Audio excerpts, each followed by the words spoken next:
બનાસની બેન ગેનીબેન મા અંબાના દ્વારે બપોરની આરતીમાં જોડાયા બનાસકાંઠાની જનતાનો આભાર માન્યો। બનાસનો અવાજ હવે દિલ્હી સંસદમાં સંભળાશે। ખૂબ ખૂબ ભીડ ઉમટી।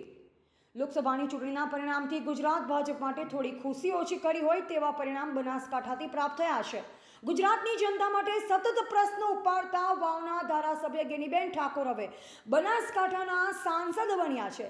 મોદી 2014માં પીએમ બન્યા બાદ 10 વર્ષ બાદ બનાસકાંઠાની સીટમાં કોંગ્રેસને ગેનીબેનના નામે વિજય મળ્યો છે, ત્યારે 26 સીટો પૈકી માત્ર બનાસકાંઠા સીટ પર કોંગ્રેસની સીટ આવી છે। બનાસકાંઠા સીટ પર કોંગ્રેસના ગેનીબેન ઠાકોર 30,000થી વધુ મતોથી વિજય થયા। લોકસભા ચૂંટણી પરિણામ બાદ બનાસકાંઠા સાંસદ બનતા ગેનીબેન ઠાકોર દિલ્હી ખાતે શીર્ષ નેતાઓની મુલાકાત કર્યા બાદ આજે શક્તિપીઠ પહોંચ્યા, ત્યારે 51 શક્તિપીઠ સર્કલ ખાતે તેમનું ભવ્ય સ્વાગત કરવામાં આવ્યું અને ડીજે સાથે ખુલ્લી જીપમાં અંબાજી બજારમાં મોટી સંખ્યામાં કોંગ્રેસના નેતાઓ કાર્યકર્તા જોડાયા હતા। અંબાજી મંદિરમાં તેઓ બપોરની આરતીમાં જોડાયા હતા। ગેનીબેન ઠાકોરનું ભવ્ય સ્વાગત ફુલાર અને ચુંદડીથી કરાયું। જે દિવસે ગેનીબેન ઠાકોરનું નામ બનાસકાંઠા સીટ ઉપર થયું ત્યારે તેઓ સાંજની આરતીમાં જોડાયા હતા। અંબાજી મંદિરમાં 7 મેના રોજ મતદાન પૂર્ણ થયા બાદ તેઓ અંબાજી મંદિરની સાંજની આરતીમાં જોડાયા હતા।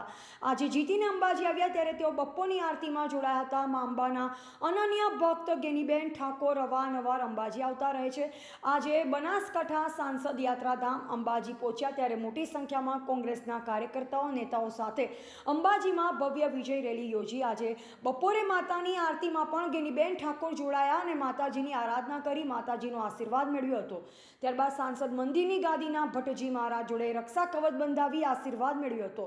અંબાજી મંદિરમાં તેમણે શિવ મંદિર, ગણપતિ મંદિર સહિત ભૈરવ દાદાના આશીર્વાદ લીધા હતા। બનાસકાંઠાના સાંસદે મીડિયાને જણાવતા કહ્યું હતું કે બનાસકાંઠાની જનતાએ અને કોંગ્રેસના કાર્યકર્તા મારા પર જે વિશ્વાસ રાખી મને આશીર્વાદ આપ્યો તે ફળ સ્વરૂપે હું આજે મા જગતજનની અંબાથી બનાસકાંઠાની જનતાના કાર્યો કરવાની શક્તિ અને આશીર્વાદ આપે તેવી માતાજીને પ્રાર્થના કરી।